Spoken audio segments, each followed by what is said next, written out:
lots of options when you're in Bryce Canyon National Park beyond the park itself. So I think first and foremost, if you're planning a trip to Bryce Canyon National Park, think about extending your visit by a few days to soak up some of this other stuff that's in the neighborhood, because there's other things to see and do.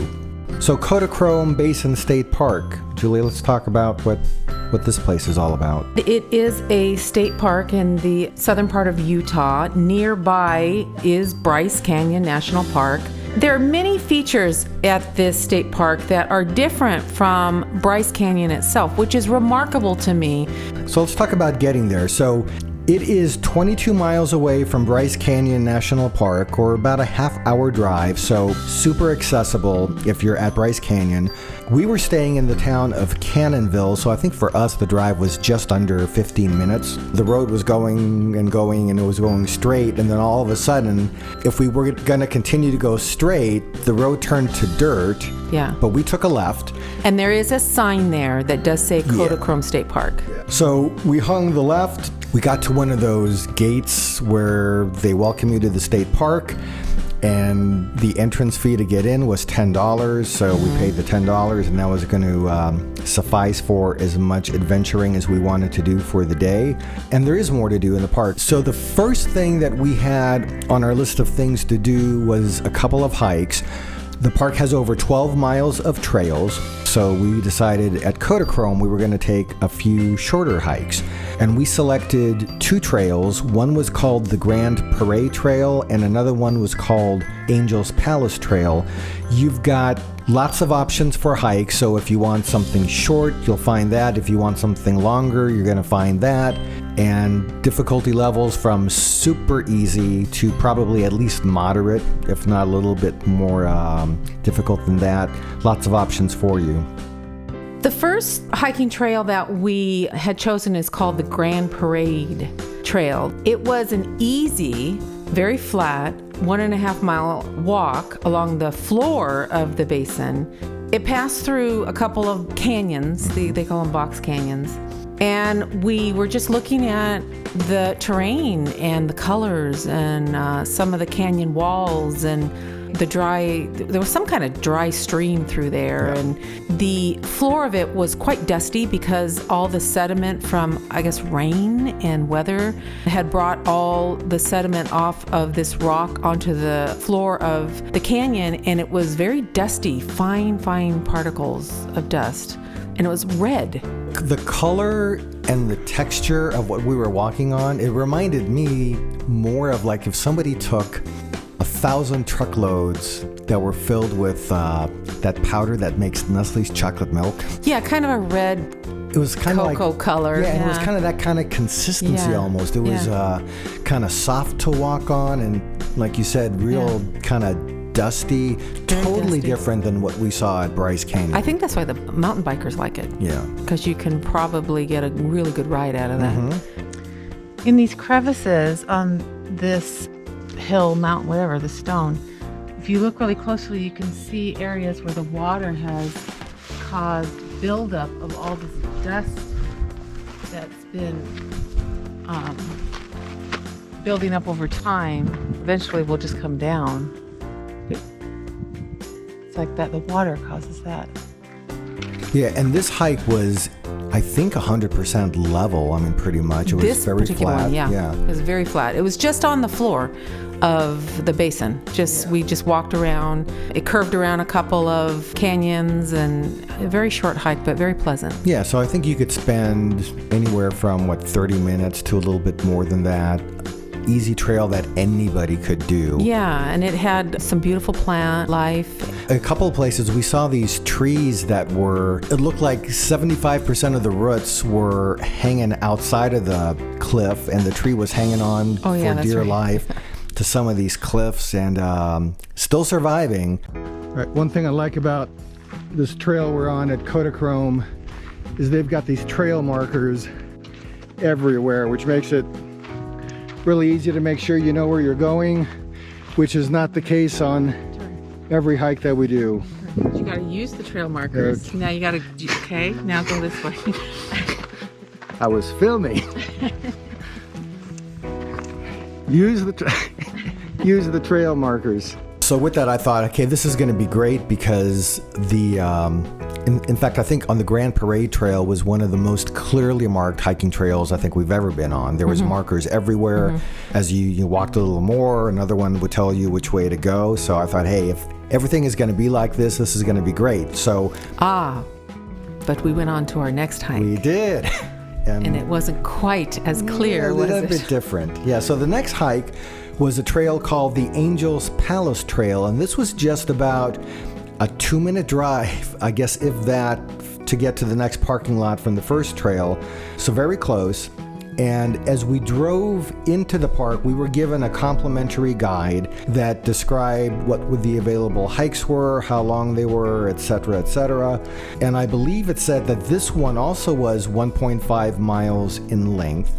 It was described as an excellent trail for photographers, so it sounded somewhat enticing. So we went on it, and almost immediately we started to face, I would say, kind of like a moderate uphill. So where the prior hike was flat, now you have to exert yourself a little bit. And I could see for some people, it could be a little bit more of a challenge if you're not used to being outdoors and doing some uphill climbing.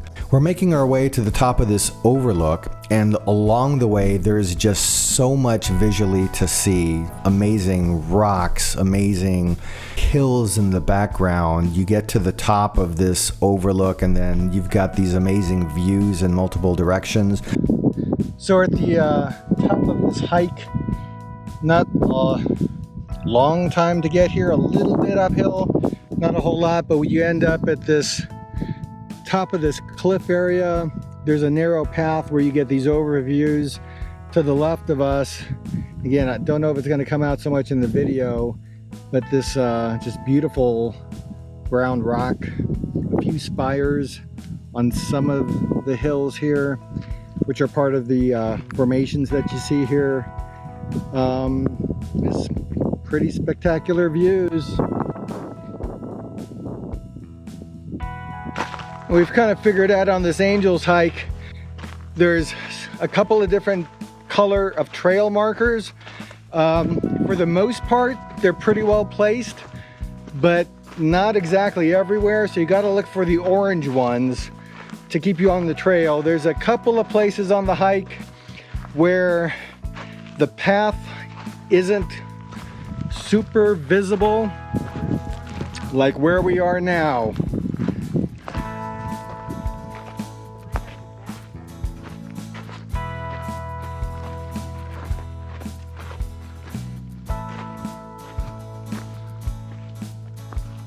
And I think as we made our way toward the top, it was pretty clear where to go.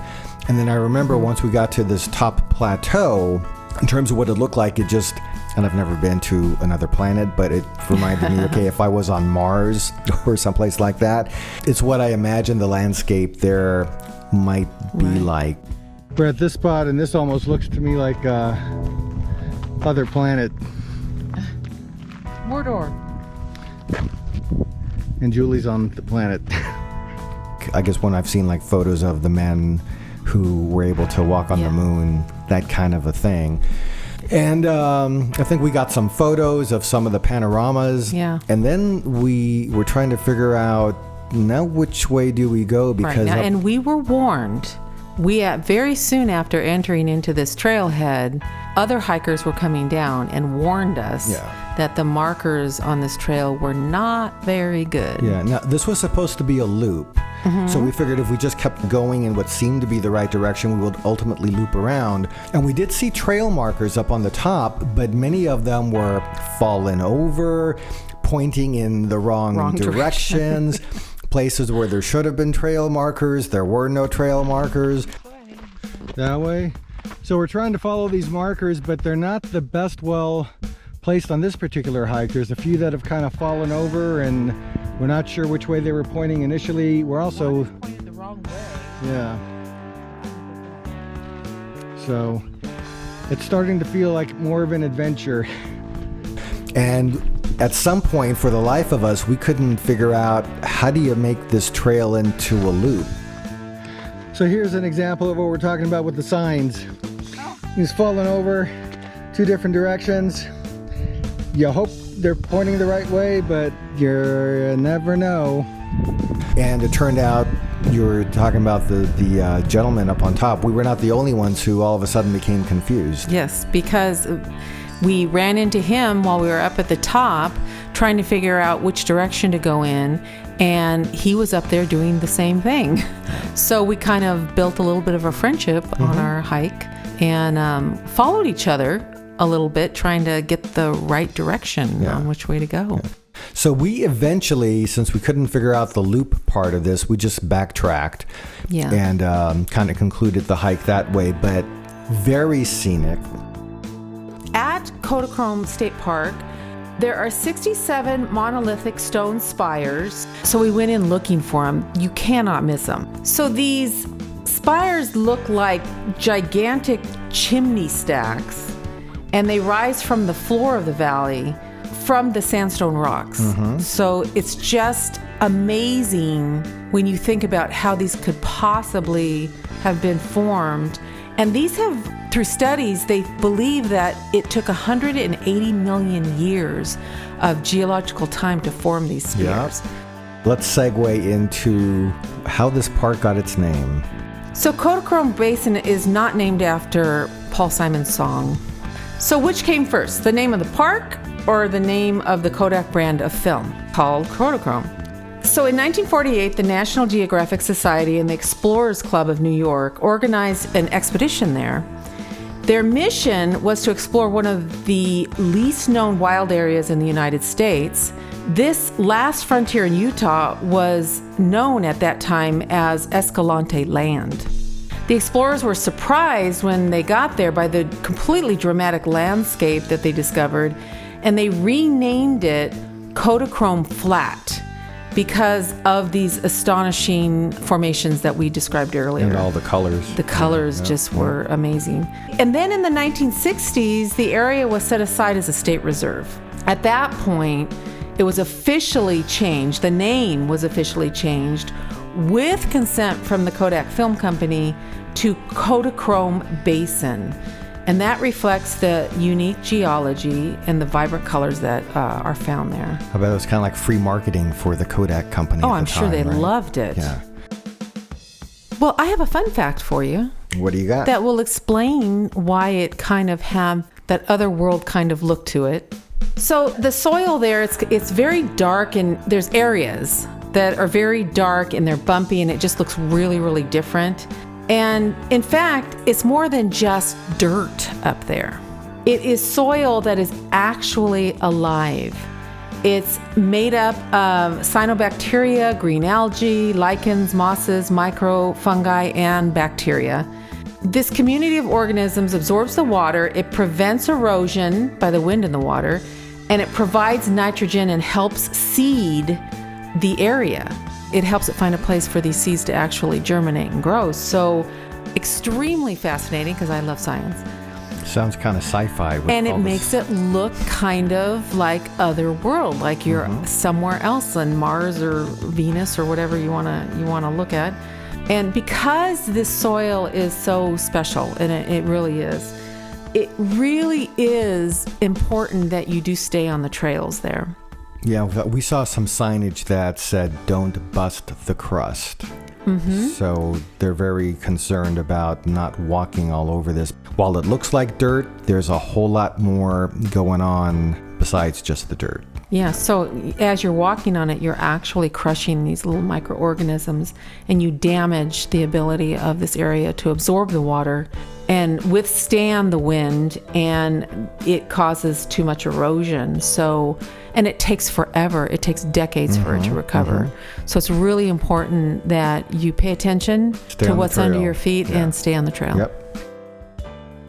So real nice, different change of scenery from what you see in Bryce. You're not going to see the hoodoos and the walls here, but you're going to see completely unique things, including some of the spires. So I think it's a nice addition to Bryce Canyon National Park.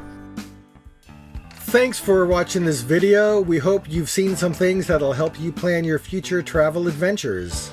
And if you like this video, please hit the subscribe button and like us. And if you have any comments, we'd love to hear from you.